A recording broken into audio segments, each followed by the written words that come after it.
Picture this, you're sitting at your desk and it's late. Everyone else has gone to sleep and you have a tab open on your screen. A job application maybe, or maybe a message that you've been wanting to send. Or maybe you're on YouTube thinking about uploading the first video that you ever made. And you've been staring at it for the past 20 minutes without doing anything. You know what you want to do? Part of you is ready, but the other part of you, a louder part, keeps finding reasons to wait. It's not ready yet, the timing isn't right. What if people don't like it? What if a random person on the internet makes fun of me? So you close the tab and tell yourself that you're gonna come back to it later. But we all know that's not gonna happen. You've been here before and we all have. Standing right at the edge of something. A decision, a chapter, a new beginning, and not being able to take that leap forward. That moment, that hesitation, that's what this video is about. Because life keeps putting us at these edges. Starting a business, telling someone how you feel about them, leaving a job that makes you miserable, moving to a new city, sharing something that you made to the entire world. And every time, the same question comes into your head. What if I fall? But few people take the time to ask, what if I fly? This question and how you answer it will change your entire life.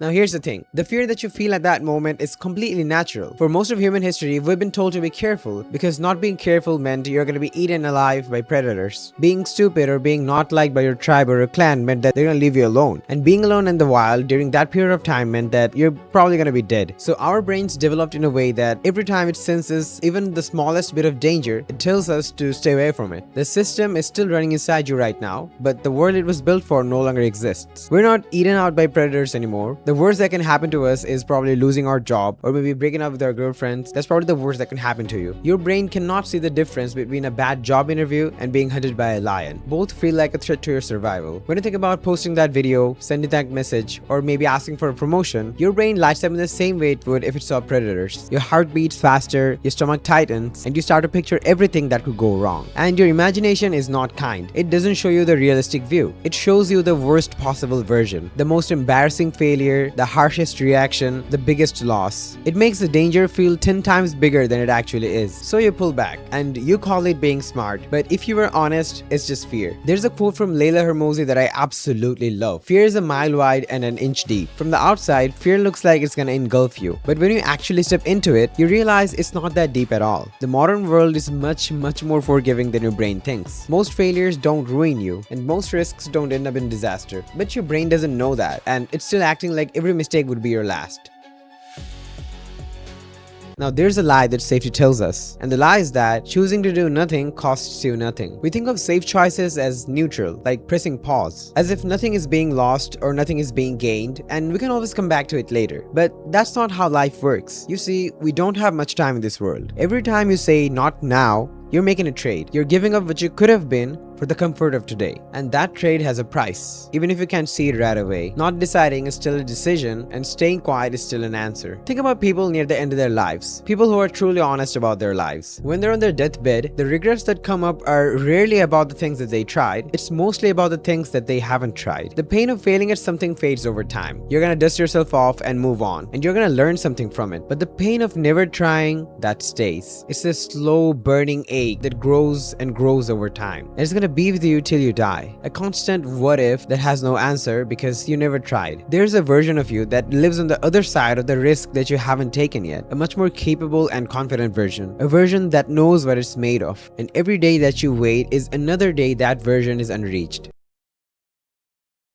Now, let me tell you about a guy named Alex Hermosi. On paper, his life looked perfect. He had a job in management consulting, the type of job people spend their entire lives trying to get. He had a good salary, stability, a clear roadmap, but most of all, his father was proud of him. But he wasn't living his life, he was living his father's life. He hated it. When he went to sleep every night, he wished that he didn't wake up the next day. He had this idea of throwing all of this away and starting a gym, and everyone around him thought that he was out of his mind. Why would you leave a safe and well-paying job to go start a gym? There's a high chance that the gym is never gonna work out. But Alex quit anyways. He took all of his savings, moved into the gym to save on rent, and went all in. His father cut him off. He had no salary, no safety net, just the bet he placed on himself. The first few years were brutal. He made mistakes, he struggled, and there were even months that it looked like it was not gonna work out. Most people watching from the outside probably thought that they were right to doubt him. He learned from every mistake, and slowly but surely, the gym started to work out. And once he figured out how to grow a gym, he turned it into a licensing model, which turned turned into gym launch. And with a long trajectory of events, finally he is the owner of acquisition.com, which is like a portfolio of companies, and he has a net worth of hundreds of millions of dollars and probably even $1 billion by the time you watch this video. None of this would have happened if he didn't quit his job, if he didn't trust himself enough to take the jump. You have to understand this. Courage is not the absence of fear. Courage is deciding that your dreams, your belief, and your goals are bigger than the fear itself.